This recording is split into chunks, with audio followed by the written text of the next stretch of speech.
mungkin kita di pandangan umum ini kan secara garis besar ya tidak disampaikan secara terperinci. Kenapa disampaikan demikian?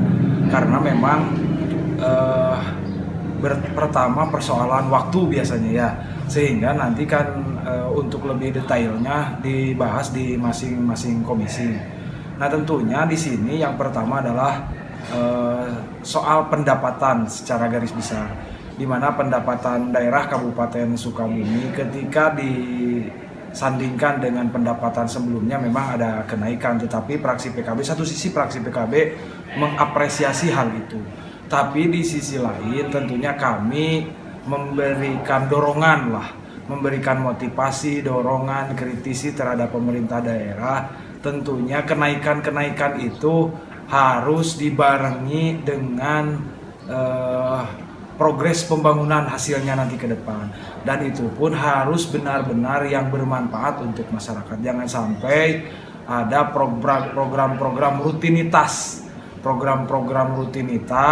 asalkan anggaran terserap, adapun itu bermanfaat ataupun tidak untuk masyarakat itu soal lain. Nah kami tidak berharap ada program-program seperti itu, dan kami sebenarnya PKB berharap di tahun 2023 ini programnya jangan tercecer gitu, kecil-kecil dan itu tidak monumental. Kami berharap seperti halnya Bu Menke ya, Bu Sri Mulyani, program pemerintah daerah itu ribuan begitu, tetapi anggarannya kecil-kecil.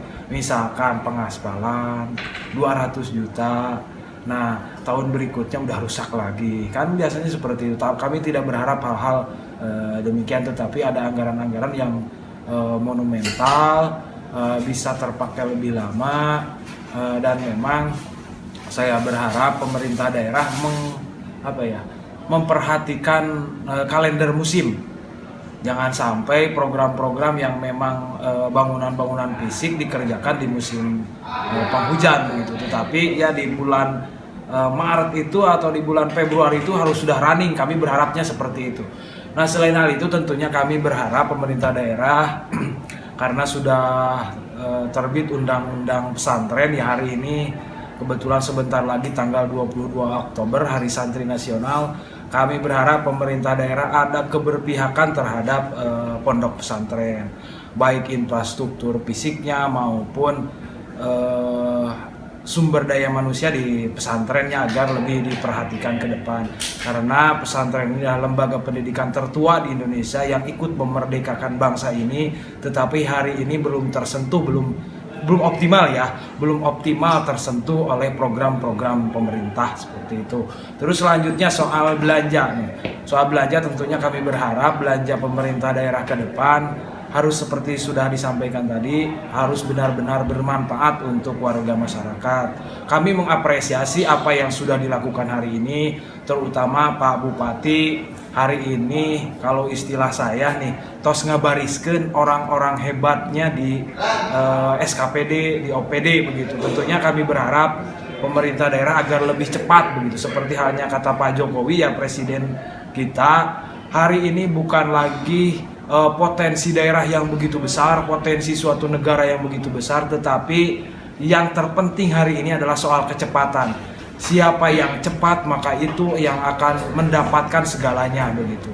Seperti halnya kalau misalkan kita kan dari Jakarta misalkan ya, hari ini ke Bali naik pesawat dengan 1 jam setengah atau 2 jam lah begitu. Kalau dari Jakarta ke Sukabumi itu kan 8 jam, kalau misalkan ke Ujung Genteng 8 jam.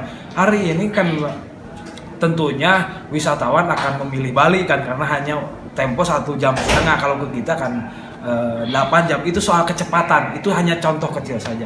Seperti itu mungkin harapan kami, mudah-mudahan lah pemerintah daerah ke depan bisa lebih optimal, baik dari sisi pendapatan maupun belanjanya, dan ada keseimbangan antara belanja langsung dalam kesempatan ini pula langsung. Fraksi Partai Amanat Nasional kami mengucapkan terima kasih sinkron kepada beberapa program, dan terutama program-program yang ada SPM-nya. Nah itu harus terpenuhi, dan mungkin sisa anggaran dari situ agar lebih diutamakan untuk kepentingan masyarakat seperti itu. Dan belanja tidak langsungnya pun ketika memang itu untuk pemenuhan gaji dan sebagainya harus berbanding lurus dengan pelayanan yang diberikan terhadap masyarakat. Sementara seperti itu.